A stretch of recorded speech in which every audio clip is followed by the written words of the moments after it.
Good morning guys, mga kaibigan, good morning po, magandang umaga. So, ang ating pong gagawin ngayong umaga ay magpapaksi po tayo ng sariwang isda na galunggong. No? So, yan, 1 kilo po yan.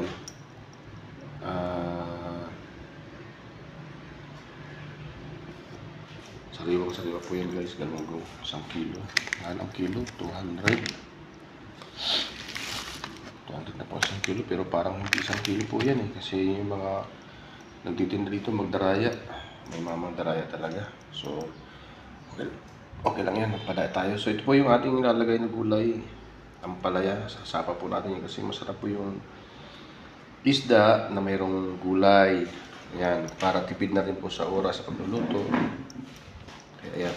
So ito po yung ating ingredients, sili, luya at saka bawang. So ang gagawin po natin yan para lalong sumarap yung ating paksiw ay ating pong lalamasin po yan. Ayan. Ito na po yung ating ingredients.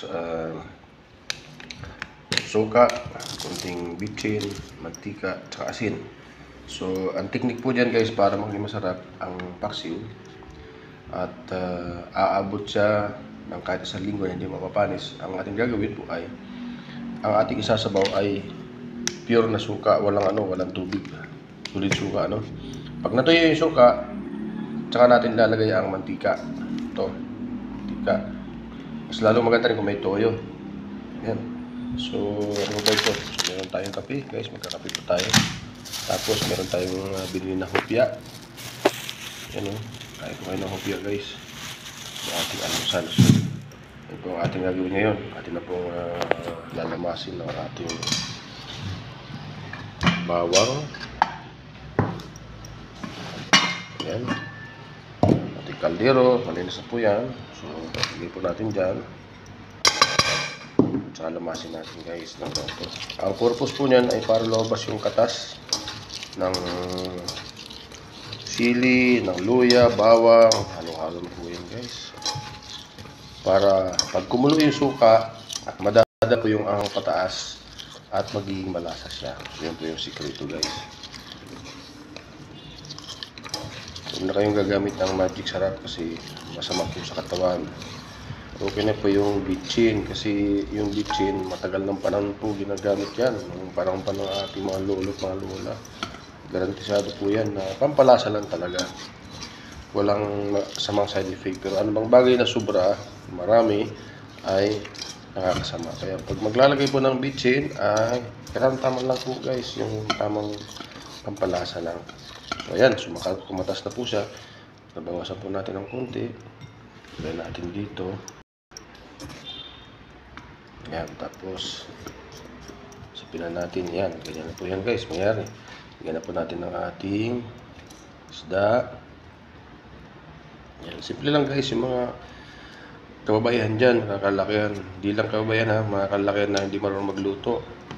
Umaasa lang sa luto sa iba. So matuto kayo magluto para makatipid-tipid kayo. Huwag kayong maging tamad kasi pag maging tamad kayo, walang mangyayari sa buhay. Tuto tayo magluto kasi hindi lagi kasama ang ating magulang, ang ating mga kuya at ate dyan.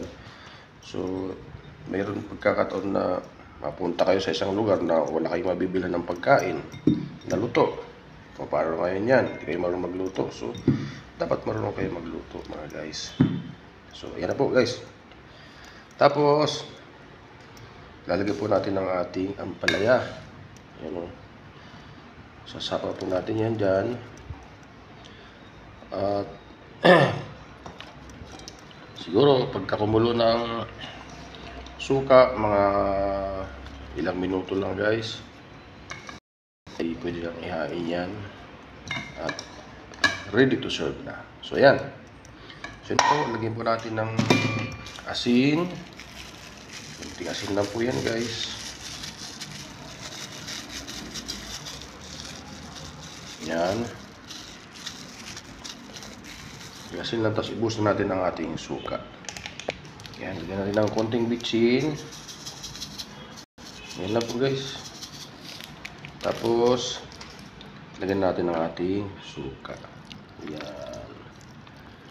Kasi pagka natuyo po ang ating suka, ay saka natin lalagay ang mantika. Ito yung ating panghuling ilalagay pag natuyo na yung suka, no? So yun lang po guys, kasimple ang pagpaksiw. Thank you for watching. Antayin lang po kahit mga 10 minutes, 10 to 15 minutes, luto na po yan. Then pag natuyo na po yung suka, nawala yung suka, ibuhos ang mantika. Grabe, ang sarap. So thank you for watching and God bless. Bye-bye. Salamat po.